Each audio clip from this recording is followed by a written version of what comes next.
Baik, bismillahirrahmanirrahim. Assalamualaikum warahmatullahi wabarakatuh. Izin Pak dosen, izin rekan-rekan, izin memperkenalkan diri Praja Muda Muhammad Rehan, NPP 320902, nomor urut absen nomor urut 8.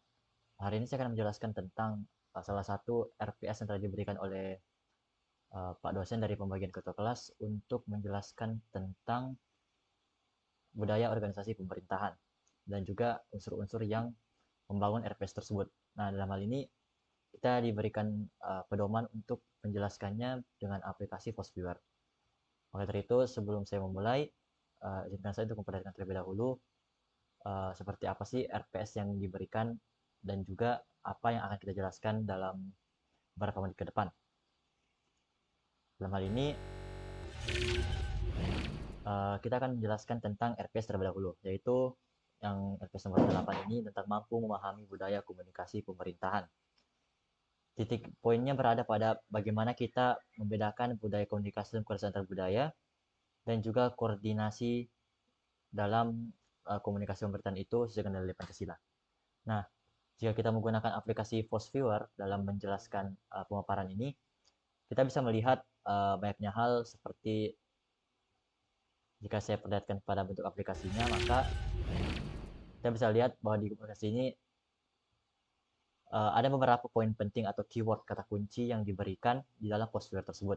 Nah, yang pertama kita lihat yang paling besar dan yang paling memiliki kekuatan terkuat dalam membangun berbagai macam karya tulis ilmiah yang terlibat oleh orang lain dalam sekitar topik dari RPS ke-8 tersebut, yaitu pertama tentang budaya. Budaya ini mengaitkan kepada banyak hal, seperti contohnya komunikasi, sosial budaya, kebijakan pemerintah, pembangunannya, media, manajemen, organisasi, politik, dan lain sebagainya. Nah, sedangkan di tengahnya, yang mendampingi budaya tersebut adalah pemerintah. Pemerintah juga terkait sama seperti budaya dan pemerintah ini yang saling berkaitan satu sama lain dan menjelaskan hampir uh, atau memiliki lingkup yang sama sehingga dapat dikatakan bahwa memang budaya dan pemerintah ini adalah hal yang sangat berkaitan. Begitu pula dengan masyarakat. Dari keempat titik penting dari budaya, pemerintah, masyarakat dan Indonesia ini saling uh, membutuhkan satu sama lain untuk membangun membangun materi ataupun argumen-argumen dalam pembuatan suatu karya ilmiah tertentu. Dan juga hal ini juga menandakan bahwa keempat hal tersebut adalah hal yang terpisahkan sehingga secara tidak langsung uh, pada nomor 8 ini yaitu mengenai budaya budaya komunikasi pemerintahan bahwa perbedaan budaya komunikasi dan koordinasi antar budaya itu saling berkaitan dengan apa saja yang pemerintah lakukan dalam membangun budaya tersebut. Lanjut ke uh, penjelasan mengenai ke tahun pembuatannya. Nah, pembuatannya ini kurang lebih berada pada kisaran tahun 2019 sampai pertengahan 2019. Jika kita kaitkan sampai tahun 2022, maka memang dominasi pembuatan budaya komunikasi pemerintahan atau budaya organisasi pemerintahan ini memang berada pada tahun 2019 lebih. Nah, jika kita lihat dari yang terbaru yaitu membahas mengenai sosial dan budaya. Lebih mengarah kepada sosial dan budaya, teknologi maupun politik dari pemerintahan. Jika ada tahun-tahun sebelumnya, masih membahas tentang politik, sistem lokal, adat, budaya lokal. Lebih ke arah dasar dari apa aja sih yang membangun budaya pemerintahan atau budaya organisasi pemerintahan yang ada di Indonesia. Berbeda seperti sekarang yang lebih mengarah kepada teknologi pada pertengahan ini. Lanjut ke bagian kedalamannya. Nah, jika kita melihat dari kedalamannya, kita lihat di bagian budaya dan Indonesia ini, di budaya pemerintah dan masyarakat Indonesia ini adalah pusat dari bagaimana dalamnya pembahasan mengenai keempat kata kunci ini. Jika dilihat dari keterkaitannya dengan kata-kata kunci yang lain yang menyebar ini, semuanya terfokus kepada bagaimana budaya pemerintah masyarakat Indonesia ini menjadi titik inti dalam pembuatan setiap karya ilmiah yang ada mengenai RPS ke-8 yaitu budaya komunikasi pemerintahan. Nah, lanjut. Sehingga dari seluruh hal tersebut ada beberapa jurnal yang mungkin bisa menjadi panduan kita dalam post paper kali ini. dalam masuk penyelesaian tugas ini. Nah, bisa kita lihat di bagian scene selanjutnya. Nah, ini adalah salah satu jurnal yang saya ambil dari rankingan dalam Harsing Publish or Perish di peringkatan pertama tentang kearifan lokal sebagai basis komunikasi berita penyelesaian konflik sosial dan komunal. Uh, Jurnal ini dibuat pada tahun 2018 oleh Suherman dan Sirajuddin. Suherman dan Sirajuddin. Uh, Intinya, pada hal ini kata-kata kuncinya itu tentang kearifan lokal, komunikasi, pemerintahan daerah, konflik sosial dan komunal. Jika melihat dari bagaimana budaya organisasi di dalamnya, dia lebih menjelaskan tentang bentuk-bentuk dari komunikasi pemerintahan yang baru dan bagaimana keterkaitannya dengan kearifan lokal yang ada di Indonesia dan bagaimana pemerintah untuk menerapkan ataupun tidak menghilangkan kearifan lokal tersebut walaupun adanya tantangan globalisasi seperti itu tadi sini. Kita bisa lihat dengan globalisasi dan kearifan lokal. Nah, dia juga menjelaskan kurang lebih tentang dia meneliti tentang bagaimana sih komunikasi dan kepemimpinan kepala daerah dalam menerapkan kearifan lokal tersebut, baik dari bagaimana dampaknya tantangan terhadap globalisasi ataupun bagaimana dia bisa menerapkannya di bidang apapun seperti itu bidang sosial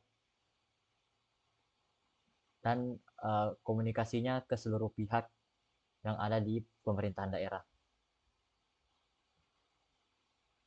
Seperti itu. Nah, kita lihat dari budaya komunikasi pemerintahan itu budaya komunikasi dalam koordinasi antar budaya. Nah, budaya komunikasi tadi seperti yang saya sampaikan tentang kearifan lokal.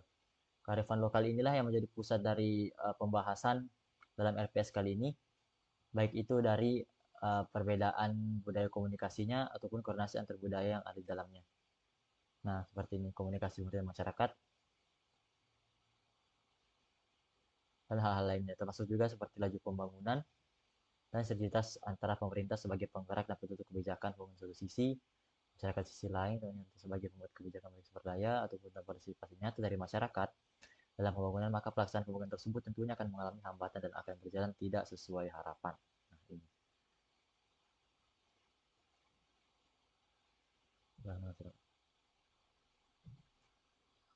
Jika membahas tentang jurnal kedua, juga salah satu dari yang saya ambil dari Publish or Perish, yaitu dari Google Scholar tentang perubahan sosial budaya masyarakat Indonesia yang perkembangan teknologi komunikasi.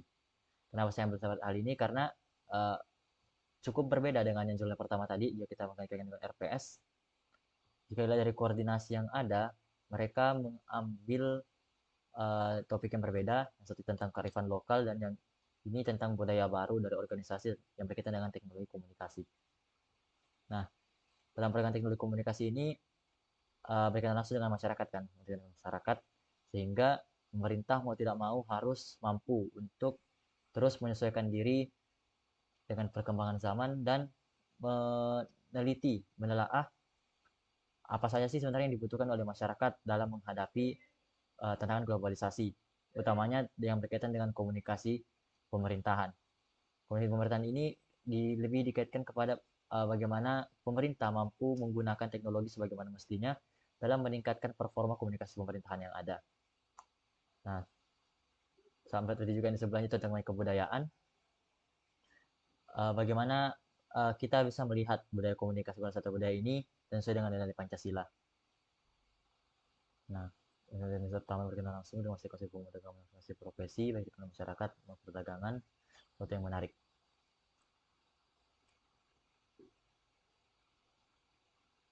Dan juga yang penting, kebudayaan Indonesia adalah kebudayaan seluruh kebudayaan nasional dan mengalami proses interaksi dalam waktu yang panjang sehingga membentuk kebudayaan yang baru.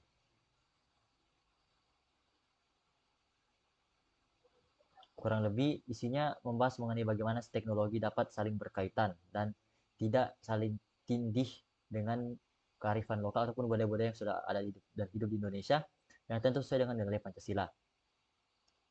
Dari hal ini kita bisa menyimpulkan bahwa kurang lebih jika terlihat dari bagaimana post viewer dan penyampaian dalam isi jurnal itu memang Komunikasi pemerintahan bukan hal yang sangat penting, apalagi tentang budaya komunikasi pemerintahan yang ada.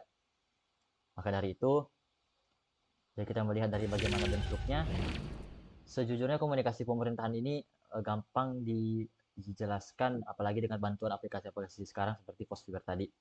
Karena kurang lebih sudah menjelaskan tentang bagaimana keterkaitannya dengan jurnal-jurnal lain, apa saja yang dibahas dalam suatu titik atau topik tertentu, ataupun juga apa saja yang menjadi trending dari yang dijelaskan oleh para peneliti-peneliti sekarang, sehingga kita bisa tetap up to date dengan uh, kasus ataupun pembahasan dari para peneliti, sehingga kita tidak, walaupun kita sebagai peraja dan terisolasi ceritanya dalam kampus ini, kita bisa tetap mengetahui apa saja sih yang dibahas oleh orang-orang luar mengenai topik-topik yang dibicarakan di zaman sekarang ini. Hingga itu saja yang dapat saya sampaikan. Kurang dan lebihnya mohon dimaafkan. Wassalamualaikum warahmatullahi wabarakatuh.